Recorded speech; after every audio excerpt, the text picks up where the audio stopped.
अस्सलाम वालेकुम दोस्तों, कैसे हैं आप। उम्मीद और दुआ है कि आप लोग खैरियत से होंगे। शुरू अल्लाह के नाम के साथ जो बहुत मेहरबान और नहायत रहम वाला है। दोस्तों, आज जुम्मतुल मुबारक का दिन है और इस हवाले से मैं कुछ आपके साथ बातें शेयर करना चाहती हूँ। जो मेरे दिल में होता है मैं चाहती हूँ कि मैं लोगों तक पहुँचाऊँ, और जो कुछ मैं ख़ुद उस पर अमल करने की कोशिश करती हूँ, जो चीज़ मेरी प्रैक्टिस में होती है और उसके मुझे अच्छे रिज़ल्ट मिलते हैं, तो मैं चाहती हूँ कि लोग भी उसको सुनें और उस पर अमल करें। अल्लाह पाक कुरान मजीद में इरशाद होता है, ला तक़नतु मिन रहमतिल्लाह, कि तुम अल्लाह की रहमत से मायूस न हो। दोस्तों, ये बात अल्लाह ने कह दी तो ये बात 100%, 100 से भी अबव परसेंट सर्टिफाइड हो गई कि ये इसी के अल्लाह की रहमत से मायूस नहीं होना। और ये कुफर में भी आता है जब आप मायूस हो जाते हैं। दोस्तों, आज के हालात बहुत अफरा तफरी, नफसा नफसी के, हुकूमतों का भी कोई हाल नहीं है। ऐसा लगता है कि ये मुल्क खुद चल रहा है। औरतें परेशान हैं, मर्द परेशान है, और माशरे में पूरी तरह अबतरीत फैली हुई है और बहुत ही परेशानी है। तो ये सब जो हालात होते हैं वो इंसानों की, हुकूमतों की, लोगों की आजमाइश के लिए होते हैं। हम जब भी कोई कड़ा वक्त देख रहे होते हैं, बहुत से मेरे बहन भाई हैं जो गुर्बत में हैं और बहुत सारे हैं जो मुश्किल ज़िंदगी गुजार रहे हैं, लेकिन ये मेरे रब की आजमाइश है। ये मुल्क की आजमाइश भी इंशाल्लाह एक दिन ख़त्म हो जाएगी, क्योंकि ये मुल्क जिस कुर्बानियों और जितनी कुछ आला मकासद के लिए हासिल किया गया था, ऐसा नहीं हो सकता कि कुछ करप्ट लोग इस पर बैठ के हुक्मरानी करें। इस मुल्क के लिए थोड़ा टफ़ टाइम है, लेकिन आइंदा इंशाल्लाह कुछ अच्छा होगा और मेरा रब अच्छा करेंगे। तो वो रब जो लोगों को खुशी देने पर, दौलत देने पर, हर चीज़ देने पर कादिर है ना, हम उसको भूले हुए हैं। हमें अपनी ज़िंदगियों में शौरी तौर पर अपने रब को शामिल करना है। अल्लाह ताला फरमाते हैं कुरान मजीद में कि दिलों का सुकून मेरी याद में है।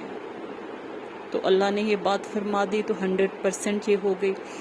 आप देखें कि बहुत सारे दौलत कभी किसी को खुशी नहीं दे सकती। आजकल दौलत की हवस और जो है कमाने की धुन बहुत ज़्यादा लगी हुई है। इसमें हराम हलाल की तमीज़ कोई नहीं है, जबकि दौलत अल्लाह की तरफ से तो कोई क्राइटेरिया नहीं है और ना ही इस बात की ज़मानत है कि वो आपको खुश कर सकती। हो सकता है दौलत कमाने के चक्कर में आप बुरी तरह से बीमार हो जाएं। तो दोस्तों, आजमाइश भी एक तरह से अच्छी चीज़ होती है कि वो हमें कुछ सिखा रही होती है, वो हमें दुनिया का चेहरा दिखा रही होती है, और हमें बाज़-औक़ात हम अपनी परेशानियों में अल्लाह से जुड़ जाते हैं, जो सबसे पसंदीदा फ़ेल है।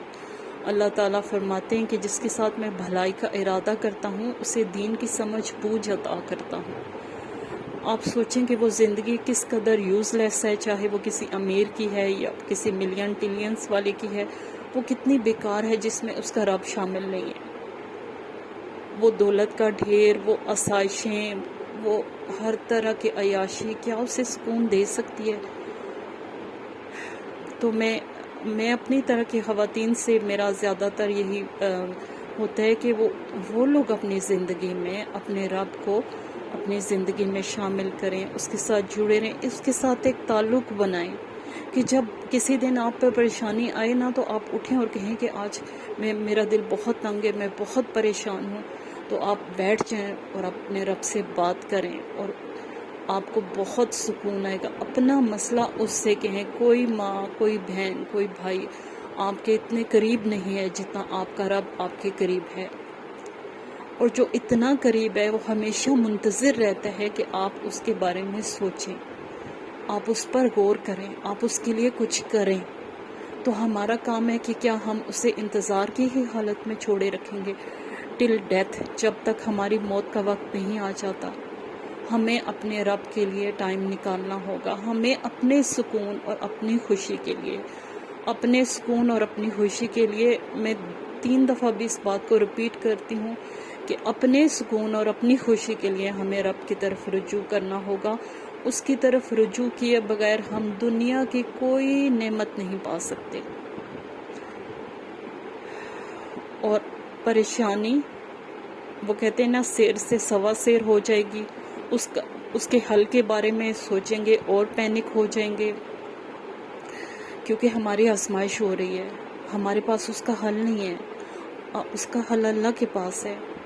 تو وہ جو ڈیوریشن ہوتا ہے آزمائش کا، اس کے دوران جو آپ پہ مایوسی آتی ہے، جو آپ پہ حلال اور حرام کی تمیز ختم ہو جاتی ہے، جو آپ رشتوں میں بگاڑ پیدا کر دیتے ہیں، آپ اس چیز سے باہر نکل آئیں.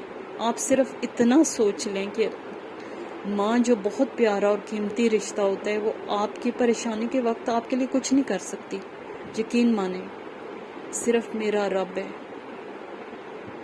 جو آپ کے دنوں کو اچھے دنوں کی طرف لانے پر قادر ہے. اس سے جڑے رہیں. بہت سی دنیا ہے جو نیک ہے، اور بہت سی دنیا ایسی ہے جو اپنے رب سے دور ہونے کی وجہ سے مطلب ہر وقت انزائٹی اور ڈپریشن کا شکار رہتے ہیں. دوستو، میری سب کے لیے دعا ہے کہ اللہ تعالیٰ ہم سب کو ہدایت دے، ہم لوگوں کو اپنی راہ پر چلنے کی توفیق دے. آپ صلی اللہ علیہ وسلم نے فرمایا کہ کوئی شخص اس وقت تک مومن نہیں ہو سکتا جب تک میں اسے اس کے ماں باپ، بچوں، مال و دولت، ہر چیز سے بڑھ کر عزیز نہ ہو جاؤں. تو میں جب یہ آیت سنتی تھی تو میں کہتی تھی کہ یہ کیسے ہو سکتا ہے کہ مطلب میں اپنی سوچ بیان کر رہی ہوں، کچھ لوگ شاید مجھے اس بات، یہ کیسے ہو سکتا ہے کہ ہم اولاد سے بھی بڑھ کر آپ صلی اللہ علیہ وسلم کو چاہیں. لیکن اگر اللہ سے آپ کو محبت ہو جائے، آپ کو اللہ مل جائے، تو ایسا کرنے کے لیے آپ کو کوئی محنت نہیں کرنے پڑے گی. اللہ اور اس کا رسول سب سے پہلے نمبر پر آٹومیٹکلی آ جائیں گے. تو دوستو، اپنی زندگی کے لیے، اپنی خوشیوں کے لیے، اپنے بچوں کی بہتری کے لیے اسٹرگل کے ساتھ ساتھ اپنے رب سے اپنا تعلق بنائیں. ایسا تعلق کہ یہاں مصیبت آئی اور وہاں اپنے دعا کی. اور وہ تعلق ایسا تعلق ہوتا ہے کہ بس دنوں میں آپ کے مسئلے حل ہو جاتے ہیں. تو دوستو، یہ تھی آج کے حوالے سے ایک بات جو میرا پرسنل ایکسپیرینس بھی ہے، اور میں اپنے اللہ سے جڑ کر جتنا میں خوش ہوتی ہوں، جتنا میں سکون محسوس کرتی ہوں، اور جتنی پریشانیاں میرے لیے اللہ ختم کر دیتا ہے، آپ سوچ بھی نہیں سکتے. تو میں آپ سے بھی یہی کہوں گی، خاص طور اپنی بہنوں سے، اپنی بیٹیوں سے، اپنی ماؤں سے، کہ وہ اللہ کے لیے جب ٹائم نکالتی ہیں تو وہ کوالٹی ٹائم نکالیں، جس میں صرف وہ ہو اور آپ ہوں. چاہے آپ اس کو آدھا گھنٹہ دیں یا آپ اس کو پورا گھنٹہ دیں. تو جب آپ ایسا کریں گی تو آپ تھوڑا ہر چیز مطلب ٹائم لیتی ہے. میں یہ تو نہیں کہوں گی کہ برسوں لگ جاتے ہیں. آپ کی ایک دن میں بھی کوئی منزل طے کر سکتے ہو، آپ کو مہینہ بھی لگ سکتا ہے، آپ کو 6 مہینے بھی لگ سکتے ہیں، لیکن آپ اس کا رزلٹ بہت ہی پازیٹیو اور اچھا پائیں گے. تو دوستو، یہ تھی آج کی بات. جمعۃ المبارک کے حوالے سے اجازت چاہتی ہوں. خوش رہیں، دوسروں کے لیے آسانیاں کریں، تاکہ اللہ پاک آپ کے لیے بھی آسانیاں کرے. آمین.